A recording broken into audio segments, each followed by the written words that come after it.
नमस्कार, मैं हूं सत्यम वाजपेयी और आप देख रहे हैं इंडिया न्यूज। उन्नाव डीआईओएस यानी जिला विद्यालय निरीक्षक की कार्यशैली इन दिनों उन्नाव में सुर्खियों का विषय बनी हुई है, वही सुर्खियां बटोर रहा है। शिक्षक इनसे परेशान हैं। जो फॉर्म 16 इनकम टैक्स रिटर्न के लिए भरा जाना चाहिए, उसको लेकर ये लेट लतीफी कर रहे हैं। कारण क्या है और निवारण कैसे होगा, इसके लिए लगातार जो जिले के जो शिक्षक संगठन है, उसके लिए लगातार जिलाधिकारी महोदय को ज्ञापन दे रहे हैं और लगातार इसको लेकर के कहीं ना कहीं आवाज उठा रहे हैं।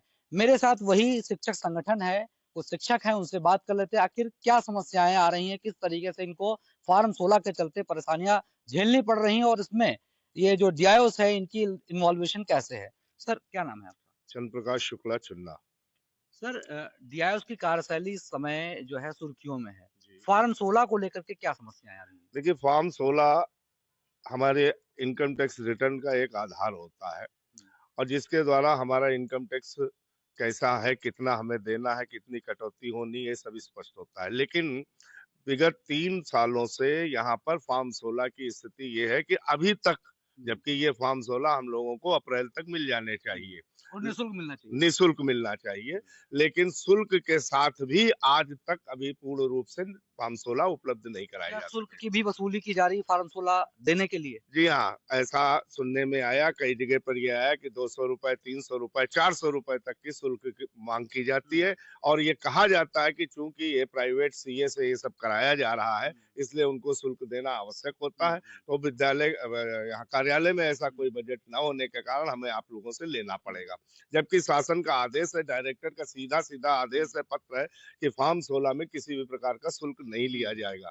किंतु इन सारी चीजों को नजरअंदाज करते हुए उन्नाव जिला विद्यालय निरीक्षक कार्यालय से इस तरह की स्थितियां रोज सामने आती हैं, जिसके संदर्भ में हम लोगों ने जिलाधिकारी महोदय से भी वार्ता करी है, डीआईएस साहब से कई बार वार्ता की गई है, लेकिन परिणाम पूर्ण तरह से सार्थक आज तक वसूली जो नहीं हो पाए। 200-300 रुपए वसूली की जा रही है फॉर्म जी 16 को लेकर के, जी। क्या इसको लेकर के वसूली की शिकायत आपने कहीं की है? जी हाँ, हम लोगों ने कई बार शिकायत की है, कलेक्टर महोदय को भी किया है, डीआईएस को भी ज्ञापन दे करके किया है। फिर भी उनका बार-बार ये कहना होना कि चूँकि सीए से कराया जाता है, जबकि ये बिल्कुल गलत है कि हमारी जो गवर्नमेंट की आईडी है, उसे एक प्राइवेट सीए को दिया जाए, तो वो गोपनीयता भंग करने की स्थिति बनती है। तो इससे तो बेहतर ये होता कि आप अपने विद्यालयों के प्रधानाचार्य को वो आईडी दे दें। वो अपने स्तर से अपने-अपने विद्यालय का फॉर्म 16 कंप्लीट करा लें, 26 एस अपडेट करा लें।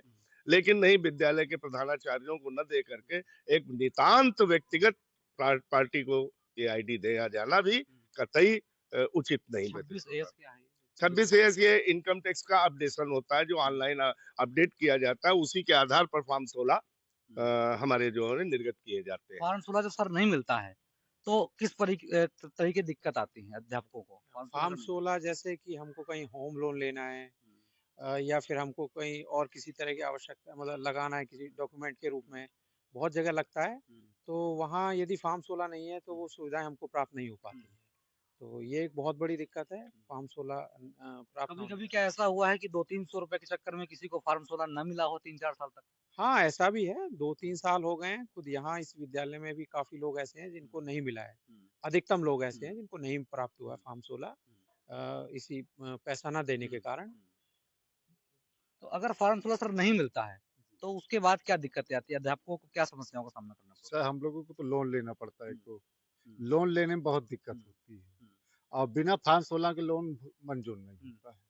और हमारे लोगों के घर मकान और प्लाट ये सब व्यवस्था जो बच्चों की शिक्षा देनी पड़ती है, उसमें भी पैसा ही लेना पड़ता है, लोन के द्वारा ही पूरा किया जाता है। इसलिए इन सब चीज़ों में बड़ी दिक्कत होती है, चाहे पर्सनल हो, चाहे होम हो, चाहे एजुकेशन लोन हो। सब में फॉर्म 16 की सब आवश्यकता पड़ती सब में है। फॉर्म सर, 16 अपने पूरे उन्नाव जिले में कितने अध्यापक होंगे? जो हमारे 58 विद्यालय हमारे जनपद में है, जो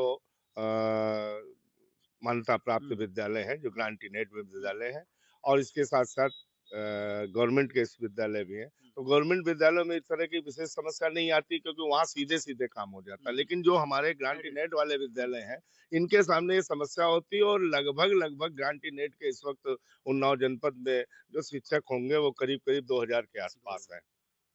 तो इन 2000 शिक्षकों कितने को पीड़ित होंगे इनसे?